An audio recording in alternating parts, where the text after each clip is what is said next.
Welcome back. We're, we're just in your life all the time now. This is a little taste of what Seth and I live each day. Constant texting each other. I like it. It's two this week, baby. 2 this week. It's pretty good, man. I mean, we keep these things short. We could crank out a couple a week. Content. We're just cranking content out. That's all. That's right. And of course, today is the Cohen Cup special because of the matchups that we have for you here, which are, again, rock solid matchups. Though, we do have to say a lot has, of course, changed because this is NCR and this is small college rugby, and things change on the fly here. So the first and biggest change, Seth, since this is you now, I will let you announce. Well, not that you caused it, but I'm just looking at the banner behind your head, and the location after hyping up Edinburgh last night has already changed. Within 24 hours, it changed to the backup location. So Edinburgh was hopeful. It was great. It was pretty central to everybody. Except one outlier. But administratively, it wasn't working. We couldn't do everything we needed to do it at technically a campus right now without rugby to make it work. I think in the future it's going to work once we're better at building, from ground up those programs. So I think the fall is going to help us get Edinburgh into sevens and start building. Hopefully next fall they have 15s. But Edinburgh, unfortunately, isn't working, so we're moving to backup location, which is IUP. So we're gonna host at IUP. We'll try and do it up real nice. I'm sure you will. Do the best I can. We have a nice pitch. I mean, you do. You were talking announcer or something like that a couple of weeks back. So I'll talk to my guy, see if we can get him announcing. Zubin, get him to announce. That'd be pretty cool. Throw him a 30 rack to get him for for three matches in a row, but we'll see. Well, I'm happy to throw my hat in there for the games where I'm not coaching. It's perfect. You and him tag team in the morning. Yeah, look at that. Especially if there's some beer involved. I got you. Yeah, so we're gonna. Yeah, so good. Oh, I was just gonna say, yeah. So that's a shame about Edinburgh. But with a week and a half to get all that stuff done before championship, just not gonna happen. So yeah, it'll be fun at IUP. We've had a good time there before. Yeah. It's a field we know we can get. It's a field we know will be available. Yeah. It's not ideal. It stinks for me. I mean, I really didn't want to do it there. But It is what it is. The big plan didn't work out. I'm really sad about that. I know we need more time to make that plan work out. So maybe the ARU championships will be the big plan. We'll see. Ooh, in the spring. Ooh, I love that idea. And we'll keep that secret from you as well because we just like big reveals. We got to keep growing. It's a brand new place, just built, just open. If you want to Google, go Don't ahead. give too much away. People can start Googling this. Google it and guess it. You know what? We could do like a guest show. Like, hey, give us your guesses and we could give a prize to whoever gets it. I don't know what the prize would be. Maybe your sevens championship or trophy or something. No. How about like I get a guess. Right? An old ball, maybe? Jeez. Yeah, so we actually just set the times. You and I were chatting chatting about this, and I think based on sort of travel, we're going to go D2 at 10 a.m., Cohen at noon, and then the bowl series at 2. Yeah. So just looking at who we kind of had, we obviously know D2 is set. It's WVU and IUP. So that's a set travel schedule. It's relatively close. WV is under 2. I think for you guys it's 5 minutes. It is. It's off campus. He Googled it. I didn't Google it. I just knew it.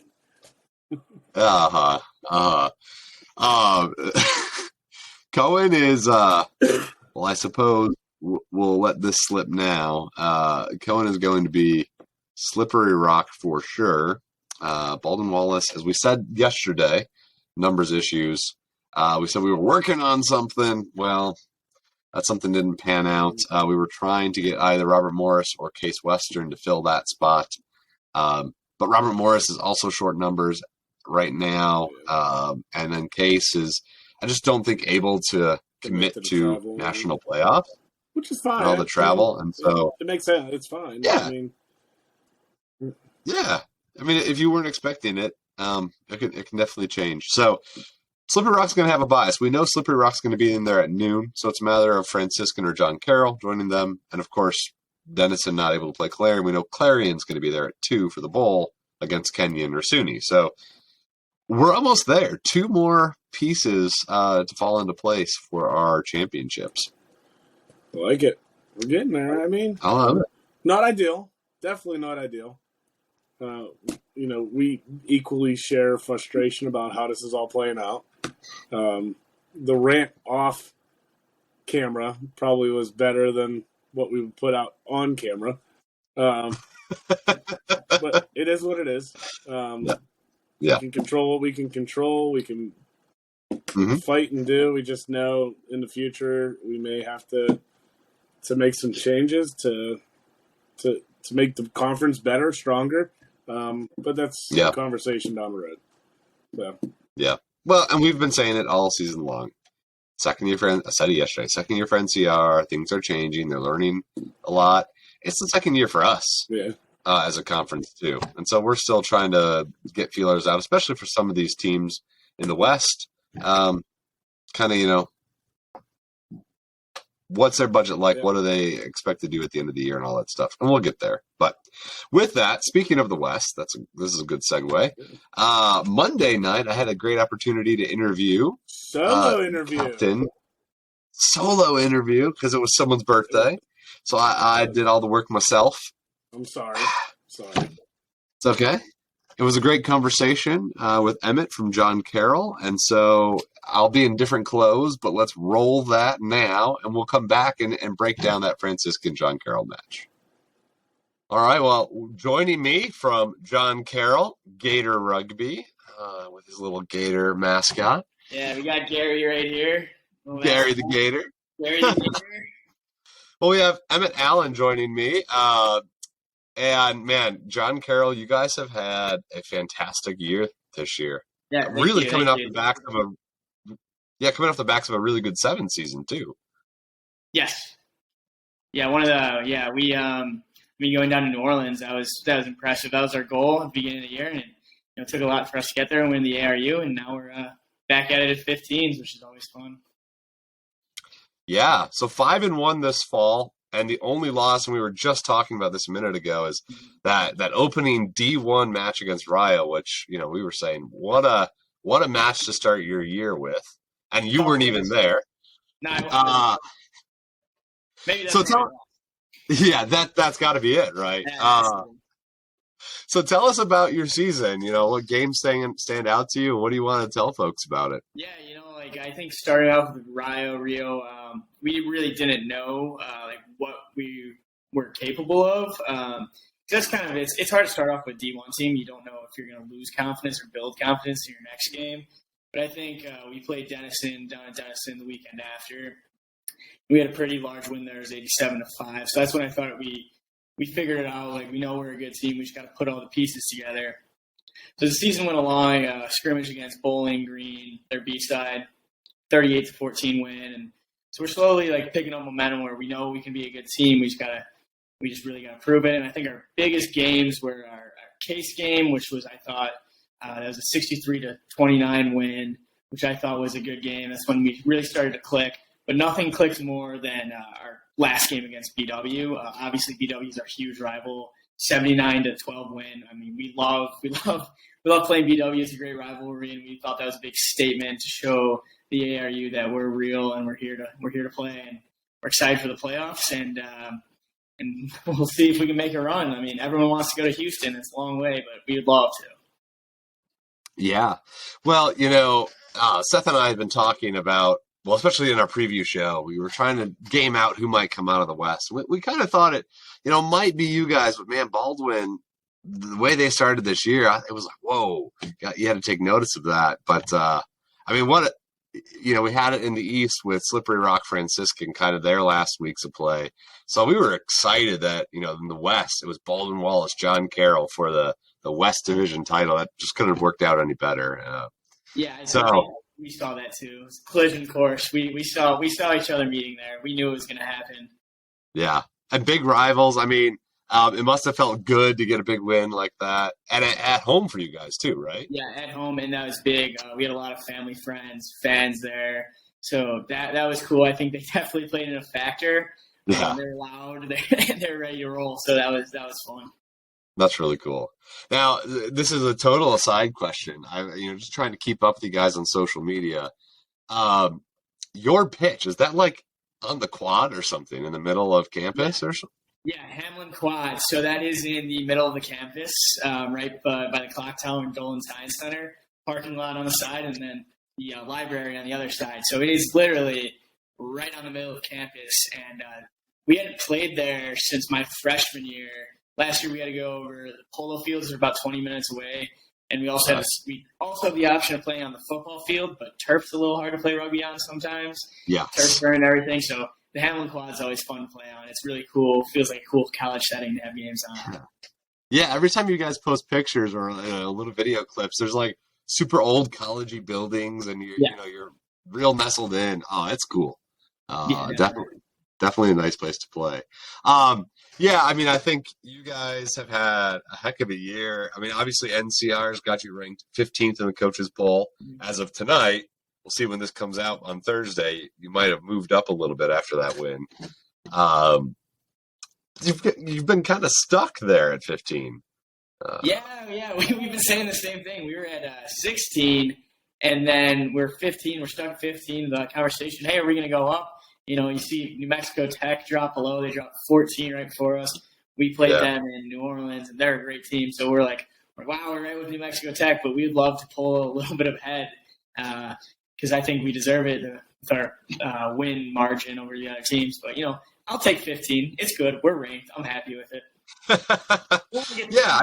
You're ahead of yourself. As long as you're ranked, you deserve to be there. So I'm happy. And ultimately, all you got to do is get to Houston and win, right? Who cares if you're ranked? Super easy to get to Houston, right? Yeah, absolutely. Speaking of that path and maybe a chance to gain in the rankings, you have the ARU championships this weekend at home, hosting number 17 Franciscan. I mean, this has got to be the small college game of the week, probably in the country right now. Yeah, this is a big one. We know Franciscan. We played them last year because the conference alignment were a little bit different. So we played them last year. We were a little injured last year when we played us. Our best player, Willis Goodwin, who now plays for the U.S. Falcons, the B team and national team, broke his hand in that game. So that was a tough start. We had a couple guys playing out of position, unexperienced, but so we're looking. We're better this year. We got 35 guys compared to 22 last year. So we've really improved our program, depth-wise. So we're looking for that. But also, we got to respect Franciscan. I mean, they're a great program, always have been. They're consistently ranked, and we know that it is going to be a tough fight. It's going to be a battle, just like it was down in New Orleans. We saw them in sevens, great sevens team as well. We ended up getting on top 12-5. And, hopefully the results will be similar this weekend, but you never know. Can't take anything for granted because – they're a great program and all respect to them. Yeah, absolutely. I think that speaks huge props to you guys first for 35 guys on the roster. That's amazing. How does that change your practices? Yeah, so last year, 22 guys, and most of them were backs, what you would consider backs.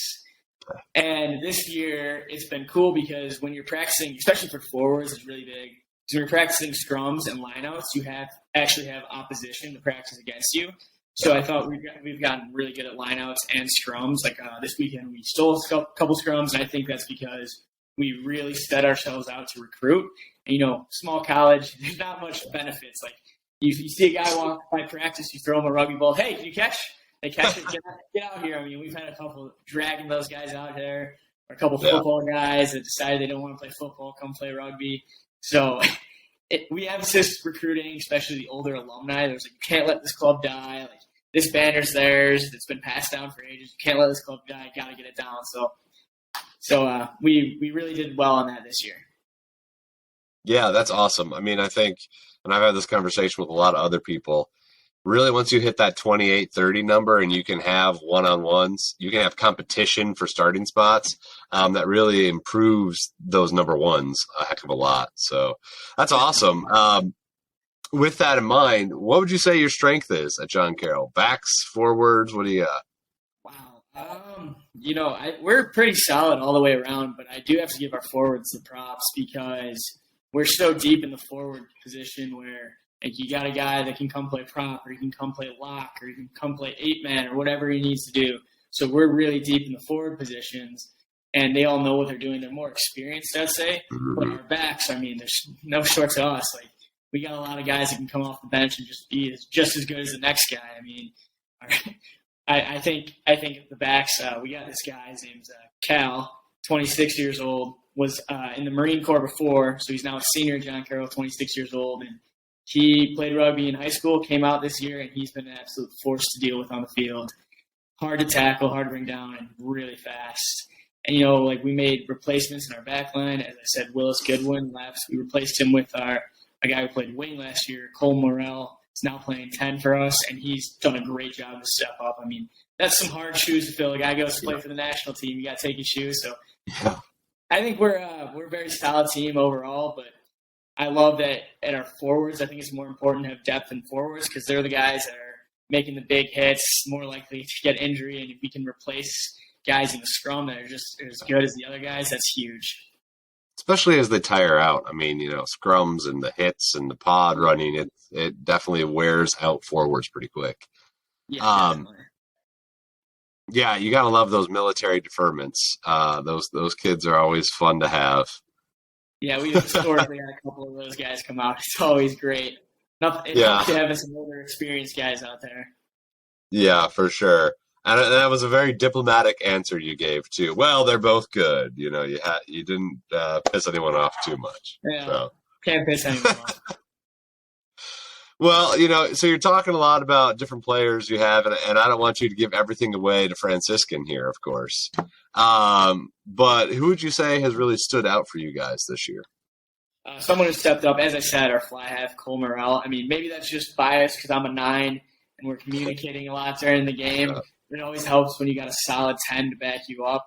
Can tell you where the pods are running on the field. So I think me and Cole have worked really well together. So that's my personal opinion, especially since he played wing last year and it was his first year. And stepping up to play a position like fly half, I mean, night and day between wing and fly half. You're really in the mix when you're playing 10. So I really think that he has really stepped up and made a huge difference on our team this year. That's awesome. Well, good for him and good for you guys. Anything else you would like, the world to know? This is your stage now. The world to know about John Carroll men's rugby. Yeah, I just think that we have a solid program here, and I would like to shout out our coach Justin Rutledge. He's an ultimate players coach, and he's really made our culture really great. We're a very tight knit group of people, and he's just added to that. I mean, you talk about players coaches. Some people are like, you don't like them. They're not as hard on their players, but I mean, he works with us, and he really sets the tone. Like when we got to be serious, we're locked in and we're serious. But he realizes that you can't be serious all the time, and you got to have a little fun with rugby. It's rugby, Rugby's probably the most laid back type of culture there is, and he really believes that, and we all buy into it. And I think that it's been amazing what he's done and helped us bring this program back. Because I mean, look at 2 years ago during COVID, year and a half ago or whatever. I mean, we didn't have a team. We were down and out. We had 13 guys showing up to practice. And then when we introduced him to Rupp, this is our coach, everyone buys in that culture, and I think it's amazing. Yeah. Well, and I think you touched on what a lot of small college teams have gone through the past 2 years is COVID hit, numbers dropped, and it really mattered who your core was and if you had a solid coach, like you're saying with Coach Rutledge, to really sort of bounce back. And I think we're lucky in the ARU. We've seen a lot of teams have been able to do that. And so, from my point of view, it's a fun competition. This is a fun conference to play in. And hopefully, you've sharpened your sword during the regular season here and you're ready to go for playoffs. And yeah, I hope so too. I mean, after this past weekend, I don't think anyone in the world walking into University Heights would have beat us. We were ready to go and ready to show the ARU what we're made of. And I think we definitely made a statement there. So I'm excited for this Franciscan game, and I think it's going to be a great game. Yeah. Well, Emmett, thanks for coming on and chatting with us. All the best to you guys and John Carroll this weekend. And hopefully we will see you maybe in the ARU championships in 2 weeks' time. Yeah, thanks for having me on. I love this. I love showing the ARU what John Carroll's about, and hopefully we'll be down in St. Louis. And, hey, hopefully we end up in Houston too. We would love it, man. Any ARU team, we are going to pull for you all to do so well. Yeah. All right, Emmett, you guys have a great night, and good luck this weekend. Thank you. Have a good one. Thanks. So thanks so much for that interview with Emmett. And, jealous. You jealous. You left me out of it. I'm jealous.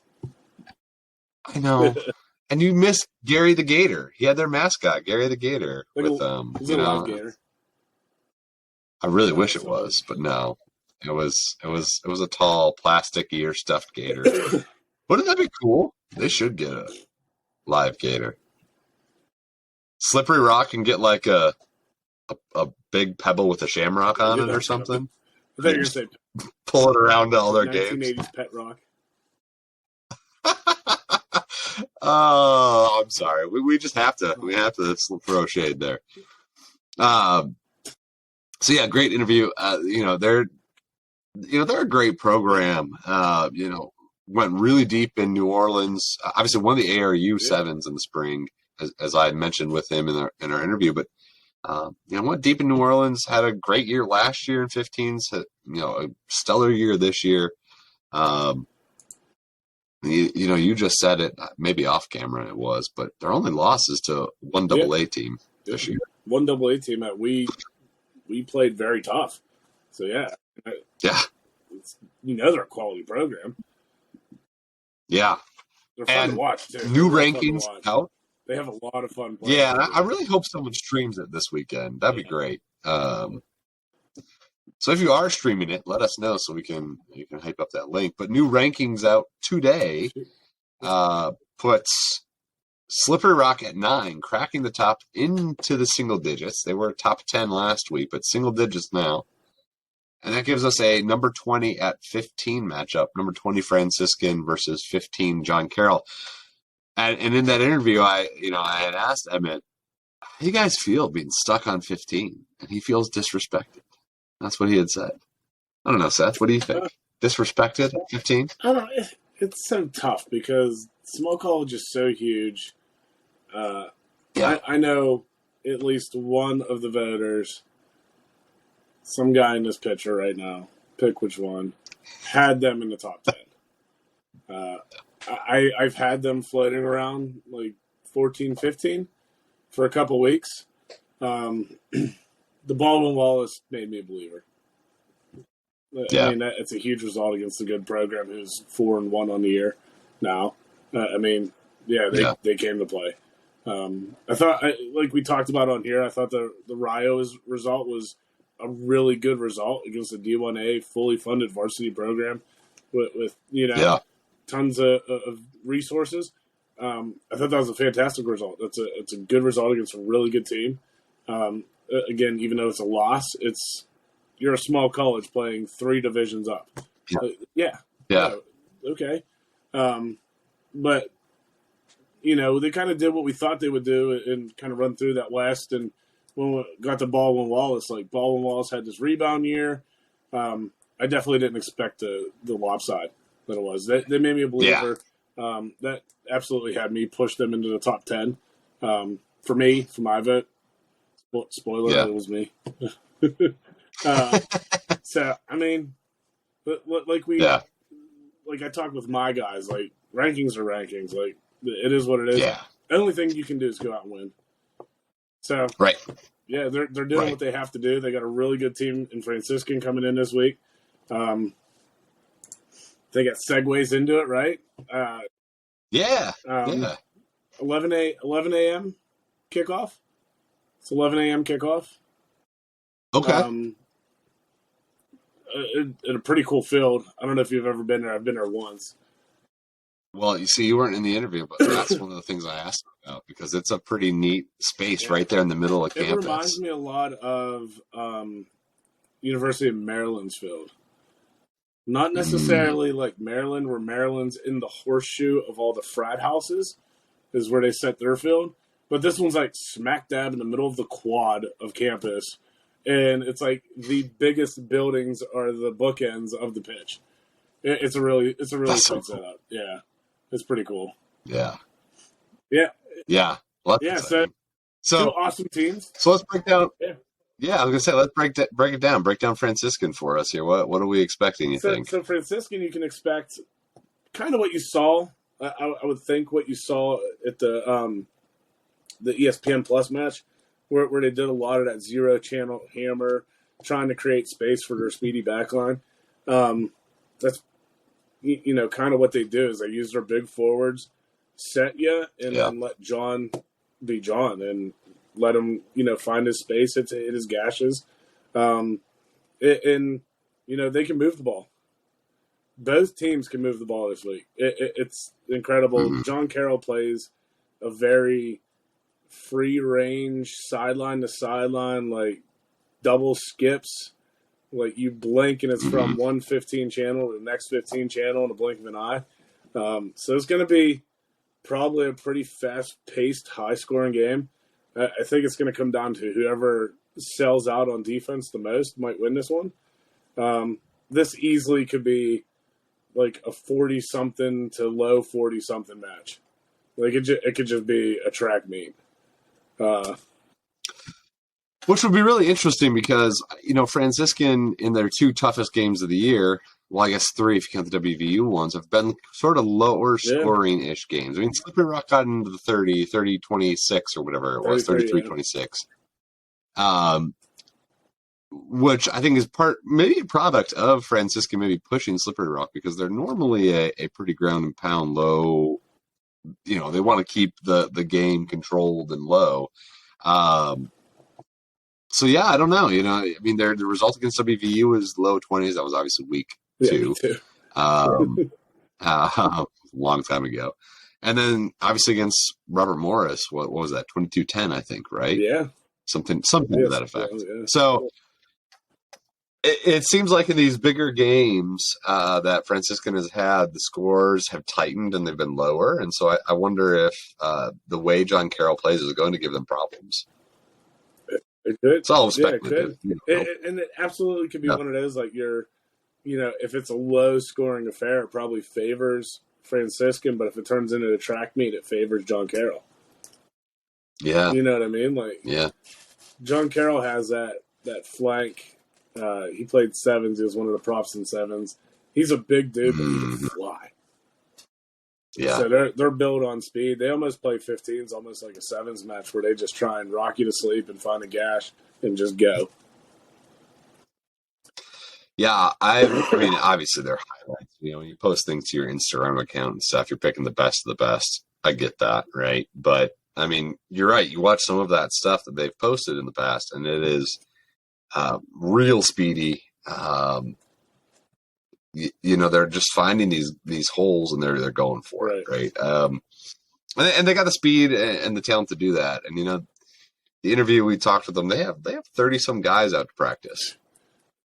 I mean, so they're going A's on B's at practice, and that changes everything in your ability to prepare. I'm jealous.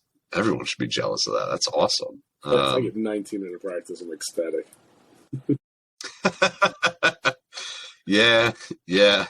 And then you schedule practice for Fridays, and you still only get, 19 in your case, 16 in mine, 17 in mine. Where the hell is everybody else? What are you doing on a Friday at 4 o'clock? Our Fridays we usually get everyone. It's like, where have you been all week? Yeah. What have you been doing?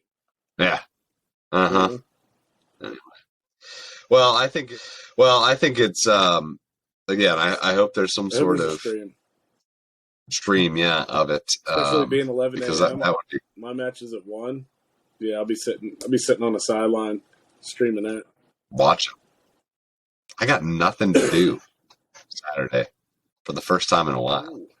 So, trunk or treat, actually. I might have to watch that while walking around the YMCA parking lot, but that's all right. What do you for Halloween here, Seth? Let's ask that question. Nothing. Come on. Nothing.